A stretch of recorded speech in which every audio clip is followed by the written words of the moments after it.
Dans Éphésiens chapitre 6, verset 2 à 3, la parole de Dieu dit « Honore ton père et ta mère ».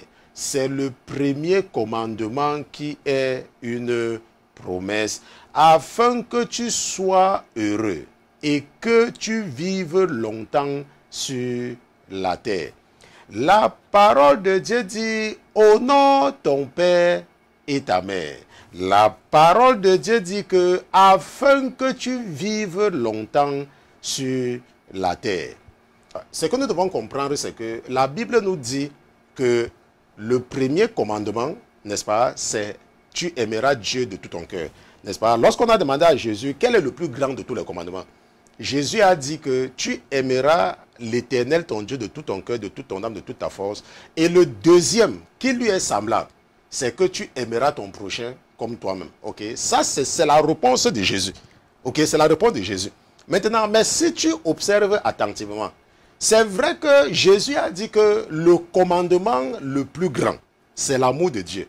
Mais la Bible nous dit que, n'est-ce pas, dans Éphésiens chapitre 6, verset 2, que le premier commandement qui est une promesse, ça veut dire qu'à la fin de la journée, si nous regardons très bien, le commandement, n'est-ce pas, qui est à notre avantage, on se comprend, qui est vraiment à notre avantage, c'est le commandement qui nous demande d'honorer nos parents.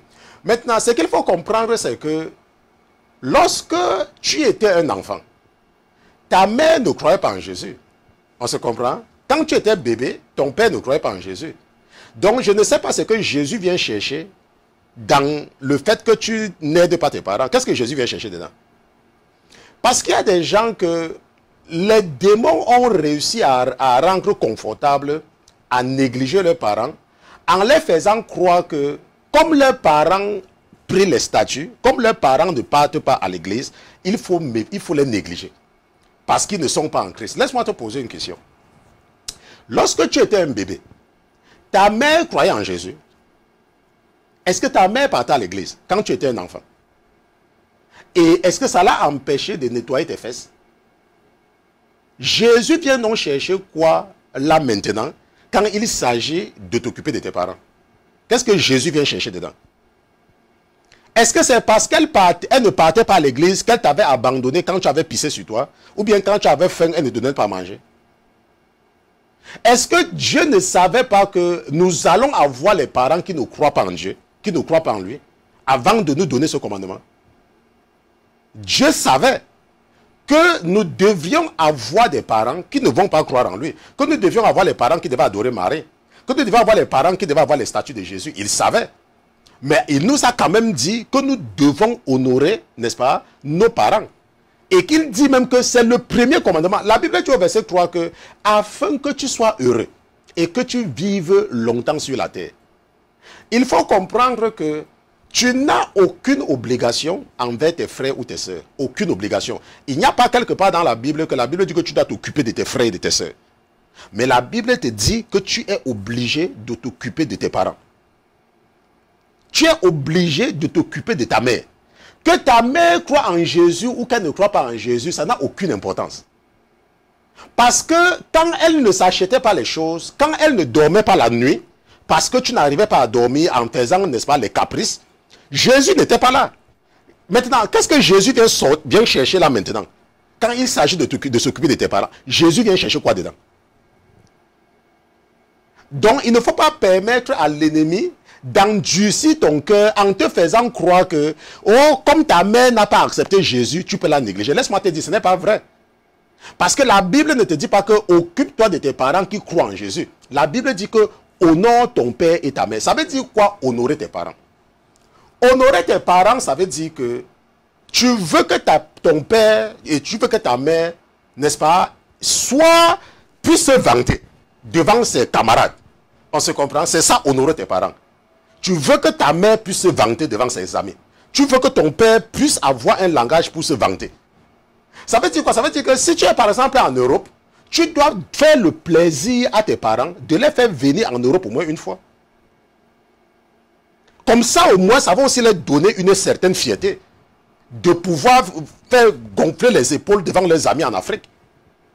C'est une obligation. Ce n'est pas quelque chose que tu dis que, oh, je vais le faire si je veux. Non.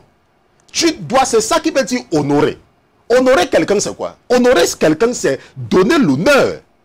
Parce qu'il y a des gens, parfois, ils épousent un homme. Ou alors, il y a des hommes qui épousent une femme. Et la femme, là, les amène à mépriser leurs parents. À ne pas s'occuper de leurs parents. Il faut la chasser. Je te dis, attends, je suis pasteur, n'est-ce pas? Ça veut dire que si tu pêches, tu peux dire à Dieu que c'est moi qui t'ai dit. On se comprend et Dieu va te pardonner. Si tu as une femme qui t'empêche de t'occuper de ta mère, il faut la chasser.